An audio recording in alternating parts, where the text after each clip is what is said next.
আজকে আমরা যাব দেওয়ানগঞ্জ থেকে জয়দেবপুর। তো আমরা যাওয়ার জন্য এখানে রেল স্টেশনে অপেক্ষা করতেছি, ট্রেন আসছে।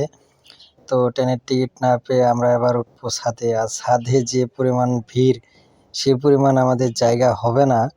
তারপরও আমরা ছাদে একটু চিপাচিপি করব। আর আর এদিকে একটা পানির বোতল কিনে নিলাম। যে রোদ, এই রোদে তো পানি ছাড়া যাওয়া যাবে না ছাদে। এদিকে পানি নেওয়া শেষ হলে আমরা রওনা দিচ্ছি ছাদের দিকে, যেন ছাদে উঠতে পারে। আর এদিকে ওঠা শেষ হইলে আমরা দেখতে পাচ্ছি অনেকগুলা লোক ছাদের মধ্যে উঠে দাঁড়িয়ে দাঁড়িয়ে আছে, বাট জায়গা পাচ্ছে না। এটাই পুরুষ মানুষ, আর পুরুষ মানুষের কষ্ট কেউ বোঝে না। আর এদিকে আমি বড় ভাইয়ের দ্বারা একটা ভিডিও করে নিলাম আমার। আর এবার ট্রেন চলছে, ট্রেনের গতিতে কত সুন্দর পরিবেশ, আমাদের খুব ভালোই লাগতেছে।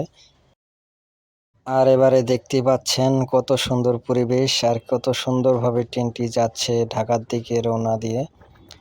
কত সুন্দর করে মানুষগুলো বসে আছে আর কত আরামে বাতাস খাচ্ছে, ভালোই লাগতাছে। আর এইদিকে ট্রেনের ভেতরের চাইতে উপরের মানুষই অতিরিক্ত বেশি হয়ে গেছে, অনেক চাপাচাপি করে আসলাম। আল্লাহর রহমতে আমরা ভালোভাবে আসলাম, আলহামদুলিল্লাহ। তো আমরা এখন চলে যাব কোনাবাড়ির দিকে। আল্লাহ হাফেজ।